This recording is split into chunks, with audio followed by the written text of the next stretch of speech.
Good morning, students.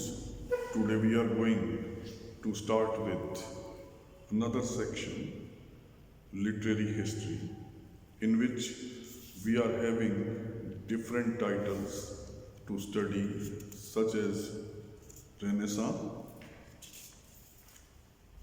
Reformation, different moments, metaphysical moment, and some other chapters such as restoration period. We are going to start with Renaissance. The word Renaissance means revival or rebirth or reawakening. It also means a rebirth of classical learning after the dark period of Middle Age. The classical Renaissance or rediscovery of classical thought means both the knowledge of the classical writers and ability to use the Greek and Latin language. It is said that the dawn of Renaissance first came to Italy and it gradually spread beyond the Alps into Germany, France, and England.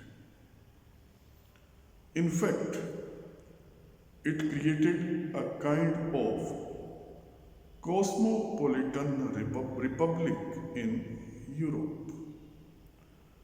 Main features of the Renaissance are: number one, the word was first used by Italian scholars in the mid 17th century to express the discovery of Roman and Greek culture. Number two, it meant the death of medieval scholasticism. Medieval scholars were entangled with meaningless controversies. They never thought of innovative ways. They simply tried to apply Aristotelian philosophy to the doctrines of Christianity. Number three, Renaissance symbolizes a revolt against the spiritual authority of Pope. Number four, Renaissance implied a greater perception of polish and beauty in the Greek and Latin scholars. The admiration for the classical past influenced the mode of writing. Literary output was enriched and polished by what the writers had learned from the Greek and Latin authors. It also produced the imitation of classical styles. Number five, Renaissance marked a change from the theocentric to the homocentric conceptions of the universe.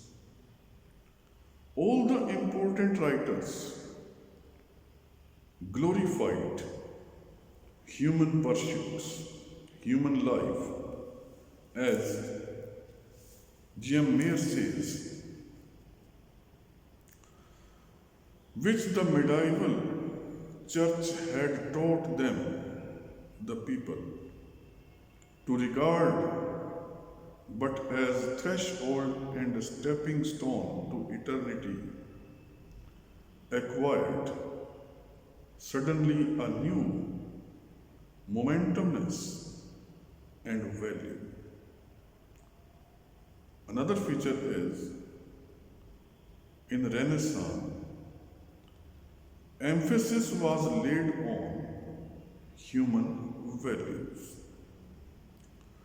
Thus, it can be said that the main features of Renaissance in England include the rise of scientific temper, humanism, restless spirit of adventure, moral earnestness, love of beauty, and the emphasis on individualism. In England, Renaissance is largely literary. It made a deep impact on poets, dramatists, and prose writers.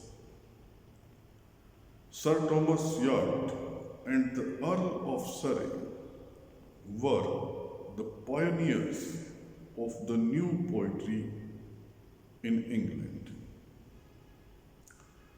After the death of Chaucer, the English poetry lost its luster. The revival, according to Longius, according to Ligois, was an uphill task. Verse had to be drawn from the languor to which it had sunk in Stephen Hobbes and from the disorder in which a skeleton had plunged it. All had to be done anew. About 1542, Surrey started his literary relations with art. He employed blank verse in his translation of the fourth book of the Aeneid. Edward Albert sums up his poetic achievements in the following words. In the development of English verse, Surrey represents a further stage. A higher poetical faculty, increased ease and refinement, and the introduction of two metrical forms of capital importance, the English form of the sonnet and blank verse.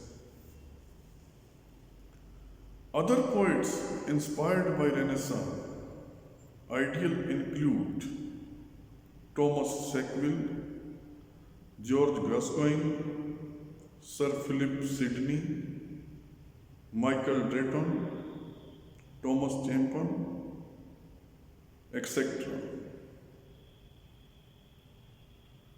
However, it must be pointed out that the English Renaissance achieved its finest expression in the Elizabethan drama. It influenced the works of university wits William Shakespeare and Ben Jonson. The university wits, they were young men. They were associated with Oxford and Cambridge. They did much to establish the Elizabethan drama. Their plays had several features in common. These features include: number one, fondness for heroic themes, such as the lives of great figures like Muhammad and Tamburlaine. Number two, heroic themes needed heroic treatment, splendid description. The handling of violent emotions and incidents, long and pompous speeches, great variety and fullness. Number three, the use of heroic style. The primary aim was to compose strong and sounding lines and magnificent epithets. In Marlowe's plays, the result is quite impressive. For example, the superb ending of Dr. Faustus, when Faustus realizes the near approach of his departure to hell. Stand still, you ever moving spheres of heaven, that time may cease and midnight never come. Fair nature's eye, rise, rise again, and make perpetual day. Or let this hour be but a year, a month, a week, a natural day, that Faustus may repent and save his soul. Number four, the themes were usually tragic in nature. Number five, the general lack of real humor in the early drama of one of its most important features. The only representative of the real comedies is Lily, who in such plays as Campaspe, Endymion, and The Woman in the Moon gives us the first example of romantic comedy. The plays of Shakespeare represent the fine flowering of the Renaissance movement. In the words of John Dryden, it can be said that he was the man who, of all moderns and perhaps ancient poets, had the largest and most comprehensive soul. We shall continue this one in our next lecture. Mark it here.